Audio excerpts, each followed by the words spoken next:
we are ranking Destiny 2 raids. Destiny 1 and 2 raids. Alright? And we're going to rank them from S to F tier.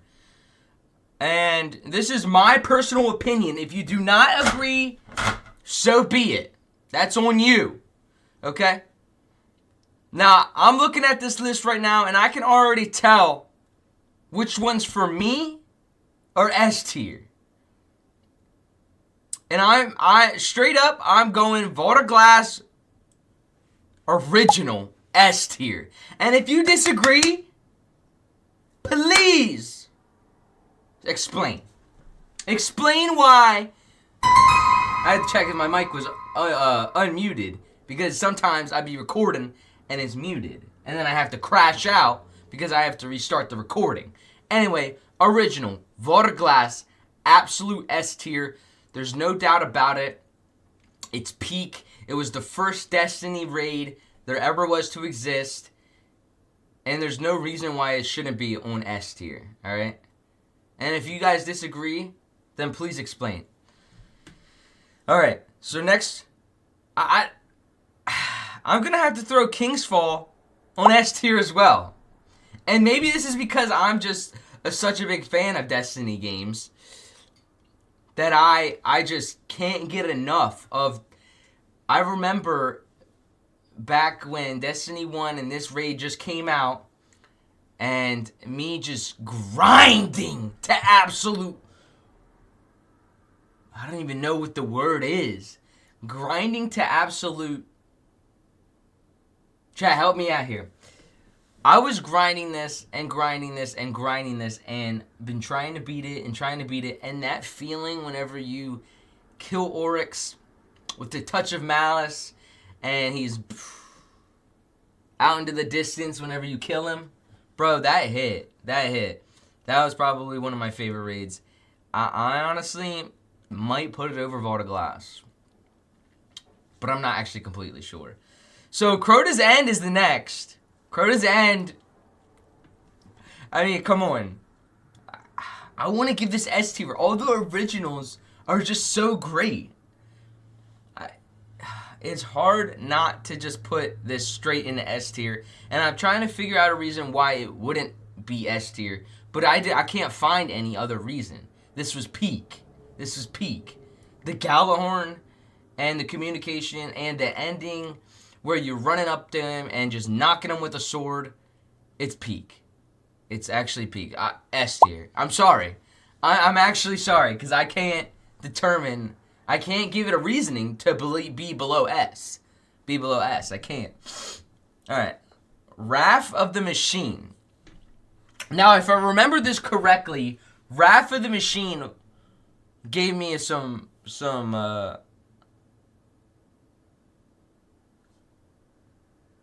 Wrath of the Machine gave me some trouble, alright? And for that, actually, I think I might be putting this B or C tier, because I don't think I had that great of a time. And I think Wrath of the Machine brought us the, what's that one gun, chat? That one gun. Oh, man, I can't even think of the name. I haven't played Destiny in so long.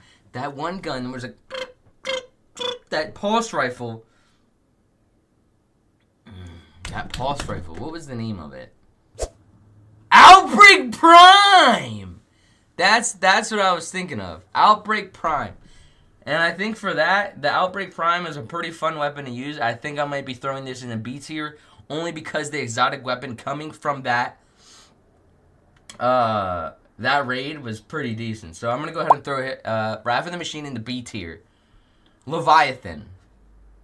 Bro, I remember playing Leviathan, and it was like I was playing Family Feud or some mini game of some sort. And I really wasn't the biggest fan of that. I don't even know if Leviathan even had an exotic. Leviathan's Breath? F tier. That's an F tier weapon, honestly. I'm throwing this in a D tier. And if you guys disagree, go ahead and share your disagreement with me, because I'm putting this D tier no matter what you say anyway. Anyway, Eater of Worlds. Skip. We're skipping that. We're going to the ones where I know or for a fact, Destiny 2 Crota's End 2, the remake or remaster of this Crota's End raid, I'm going to A tier because it can't top the original. You can remaster anything, but nothing ever comes close to the original.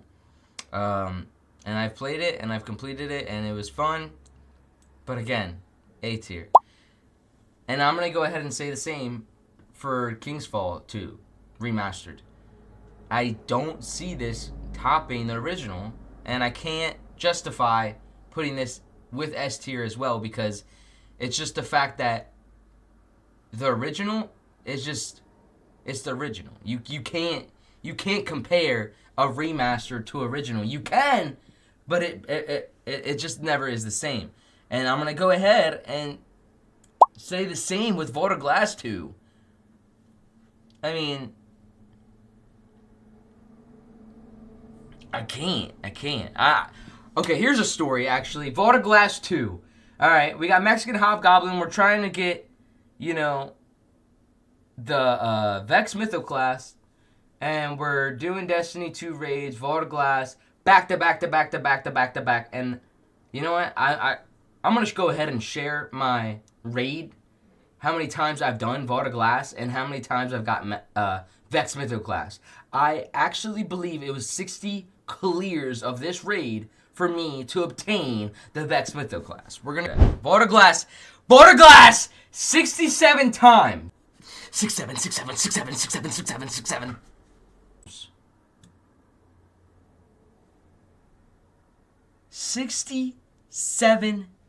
times. I have 14,000 kills, 671 deaths, 4,000 assists, and the time I've spent in raid was 2 days and 6 hours trying to get this Vex Mythoclast. And I'm going to go ahead and put that in A tier, because if it takes me 67 times to get Vex, bro, what? Are we serious? Alright. Vow of the Disciple, I week 1 this. I had a great time. I remember this was a good raid. It was difficult. The communication was there. And it got my blood flowing. So I'm going to go ahead and throw this into A tier because I actually really enjoyed that one. So, let's go Deepstone Crypt. Let me just mention the soundtrack of Deepstone Crypt. Deepstone Crypt soundtrack, peak. Very good soundtrack. And for that, I'm probably throwing this into B tier just on the soundtrack alone. Actually, I think the raid itself, C tier, the soundtrack automatically puts it in the B tier. I mean, that's a hot take. That's a hot take on me. Okay, Last Wish. I love the exotic from Last Wish.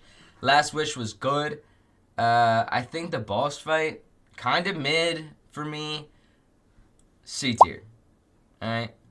Now we're getting into ones where, well, let me do Root of Nightmares, because I know this one, and the rest of them, not really familiar with the raids.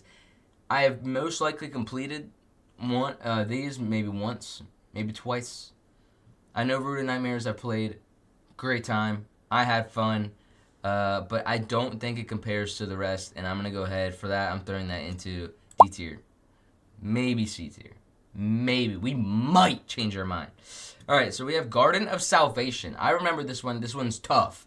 When I first started playing Destiny 2, I remember trying to get this finished, and I couldn't. Only because, really, I don't think LFG groups at the time were very sophisticated and knowledgeable and communicative how they are today. So, for that, I think that's a D tier one as well.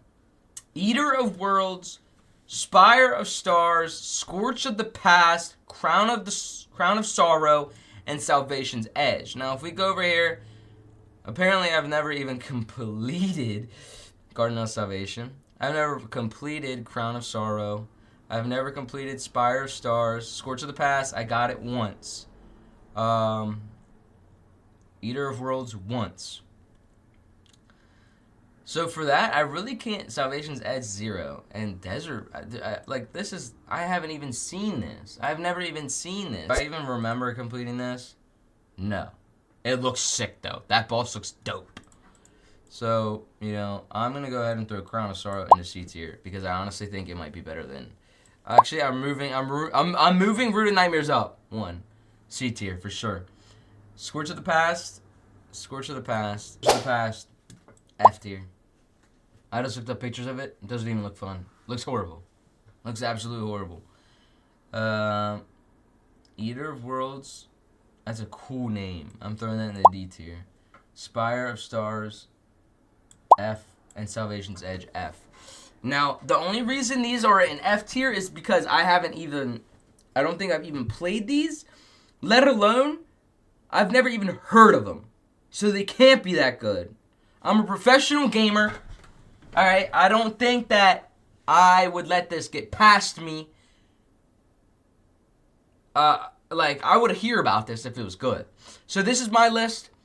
Feel free to critique, to comment, and just give your reasoning on why I'm wrong and you're right. Which, honestly, I don't think that this list is wrong at all. I hope you guys enjoyed watching this YouTube video. My name is Mexican Hobgoblin. I will see you next time. Please like, please subscribe. It really helps me out a lot. Peace.